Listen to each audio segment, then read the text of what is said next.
Nabi sallallahu alaihi wasallam, "Dakhaltul jannata aw ataitul jannata fa absartu qasran, qultu liman hadha?" Aku masuk di dalam syurga atau aku telah pergi ke dalam syurga. Kalau aku telah melihat di dalam di sebuah malikai, maka aku berkata, untuk siapakah malikai ini? Lalu para malaikat menjawab, untuk Umar bin Khattab radhiyallahu ta'ala anhu. Fa'aradtu an adkhulahu falam yamna'ni illa ilmi bi ghairatik.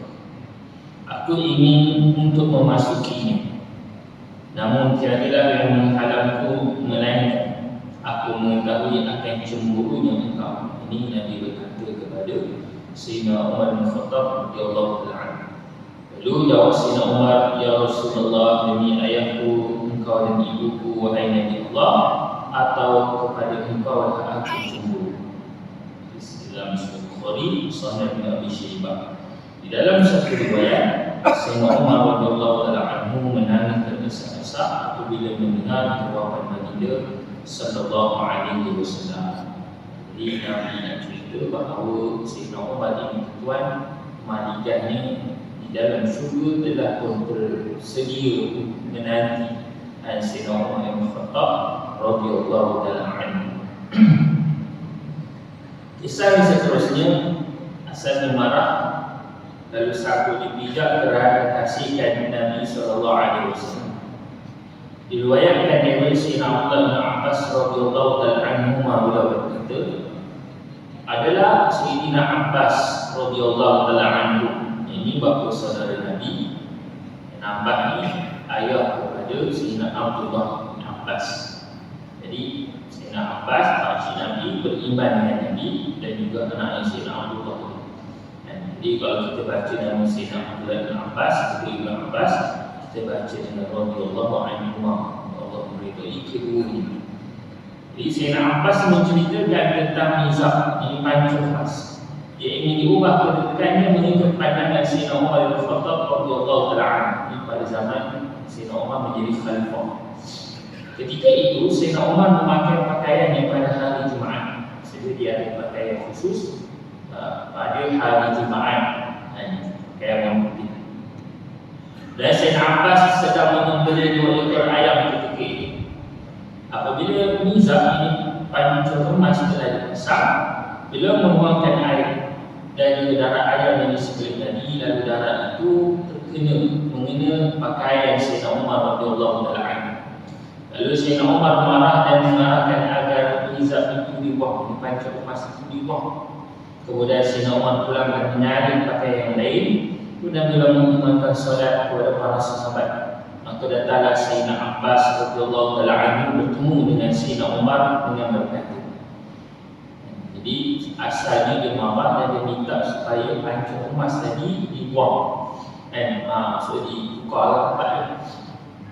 Lalu kata Sayyidina Abbas, lepas solat tadi, dia pun bertemu dengan Sayyidina Umar. Lalu dia pun berkata, demi Allah, itulah tempat yang diletakkan oleh baginda Rasulullah sallallahu alaihi wasallam.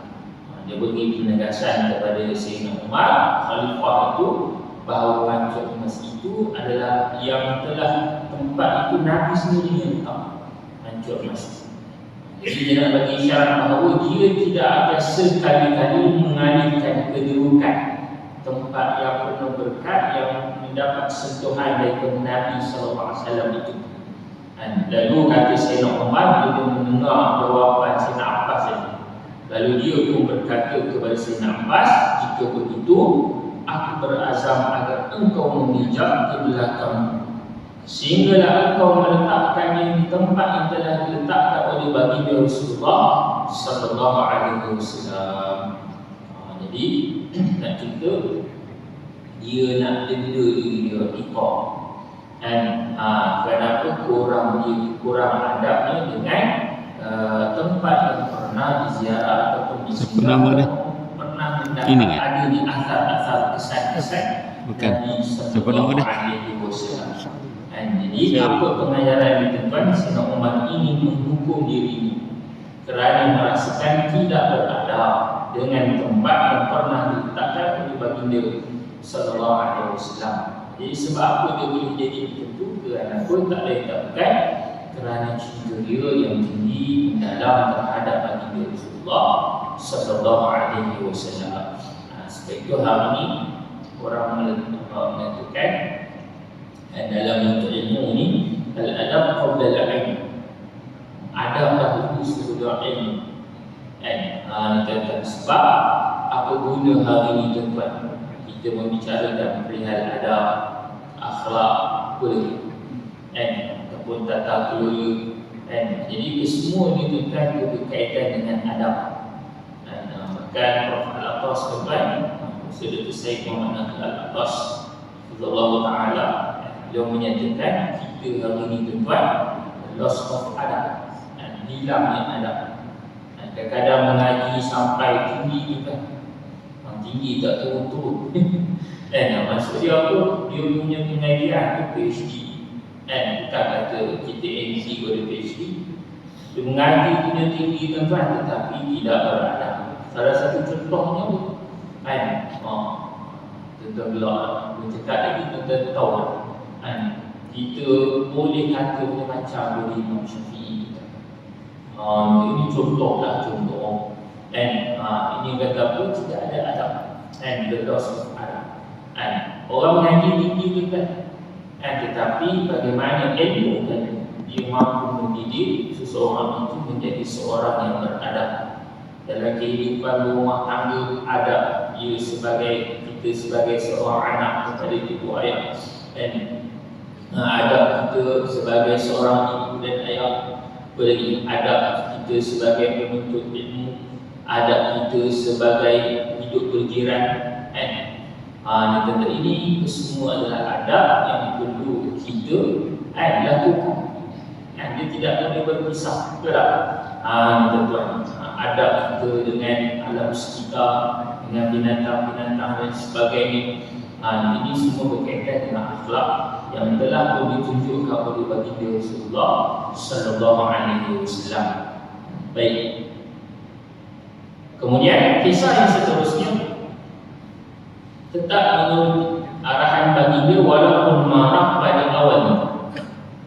Ini cerita tentang Nabi berhutang. Baginda Nabi sallallahu alaihi wasallam pernah berhutang dengan seorang pendeta Yahudi yang cukup terkenal.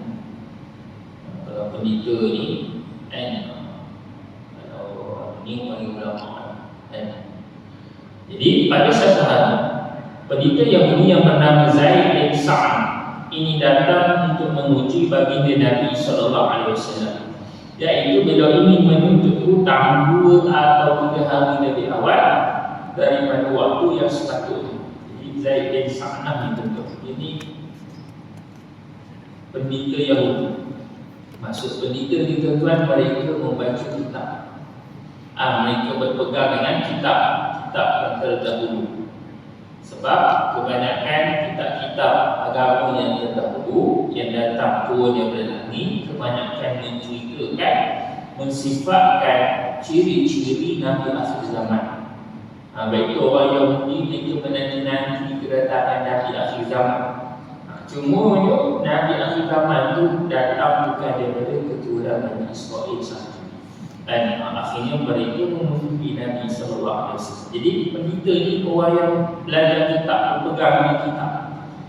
Jadi dia nak uji tentang Nabi sallallahu alaihi